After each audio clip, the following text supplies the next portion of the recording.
संविधान निर्माता डॉक्टर भीमराव अंबेडकर को लेकर भाजपा के प्रदेश सह चुनाव प्रभारी और वरिष्ठ बीजेपी नेता राजेंद्र नाथ तिवारी ने बड़ी बात कही। राजेंद्र नाथ ने राष्ट्रपिता महात्मा गांधी और तत्कालीन प्रधानमंत्री रहे जवाहरलाल नेहरू पर बड़ा आरोप लगाते हुए कहा कि इन दोनों ने डॉक्टर भीमराव अंबेडकर को आगे नहीं बढ़ने दिया, वरना 1948 में संविधान निर्माता डॉक्टर अंबेडकर को प्रधानमंत्री बनाकर उन्हें उचित सम्मान दे सकते थे, मगर कांग्रेस ने ऐसा नहीं किया। इसके लिए वह कह सकते हैं कि कांग्रेस सबसे बड़े देशद्रोही पार्टी है और महात्मा गांधी व जवाहरलाल नेहरू ने मिलकर डॉक्टर भीमराव अंबेडकर के साथ घोर अत्याचार किया। अगर भीमराव अंबेडकर को प्रधानमंत्री बनाया गया होता तो आज धर्म के आधार पर देश में लड़ाई नहीं होती, क्योंकि डॉक्टर अंबेडकर राष्ट्रवादी सोच के नेता थे। आरोप लगाया कि कांग्रेस की नेता सोनिया गांधी अंग्रेजों की एजेंट हैं और वे अपने हिसाब से देश को चलाना चाहती है। देश के बंटवारे को याद करते हुए भाजपा नेता राजेंद्र नाथ तिवारी ने कहा कि धर्म के आधार पर देश को बांटने का दोष महात्मा गांधी को जाता है। कांग्रेस जब देश में नहीं रहेगी तो भारत में अखंडता और सूचिता की राजनीति हो सकेगी।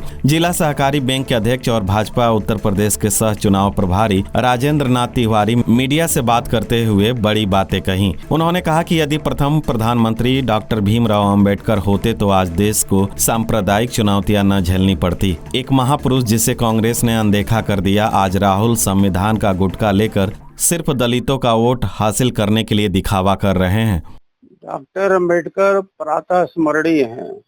तत्कालीन भारत के सबसे पढ़े लिखे और अच्छी सोच वाले राष्ट्रवादी नेता के रूप में डॉक्टर अंबेडकर को याद किया जाता है। लेकिन गांधी की क्या मजबूरी थी कि उन्होंने जवाहरलाल नेहरू को आगे बढ़ाया और अंबेडकर को ढकेल दिया।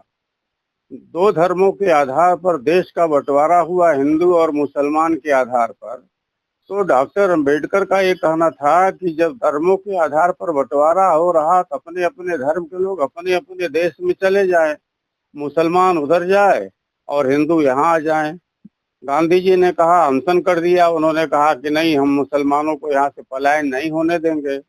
जबकि नोआखाली से और पेशावर से लाखों गाड़ियों में सेनानी पीड़ित लोग जिनकी लाशें आई, उसको देख करके भी गांधी का हृदय नहीं पिघला।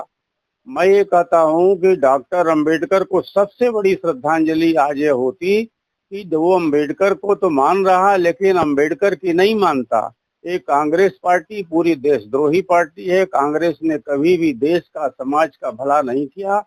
विखंडन करो, राज करो, कांग्रेस का स्वभाव था। ये अंग्रेजों की कृत्रिम उत्तराधिकारी है। आज जो राहुल गांधी लाल गुटखा लेकर के घूम रहा है, उसका सिर्फ जानता है कि उसमें कुछ भारतीय जनता पार्टी को, सारे लोगों को बरगलाने का, उनको झूठा दिखाने का काम कर रहा है।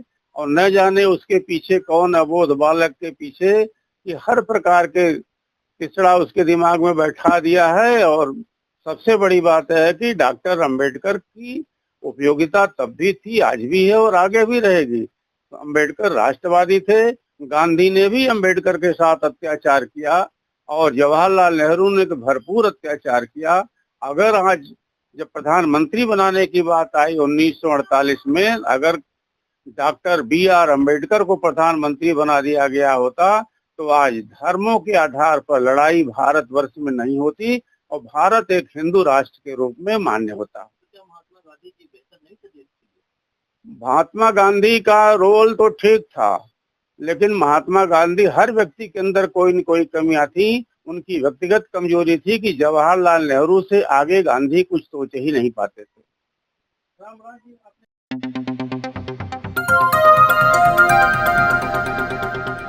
बजाओ जरा झूम के बजाओ, बजाओ बजाओ जरा झूम के बजाओ।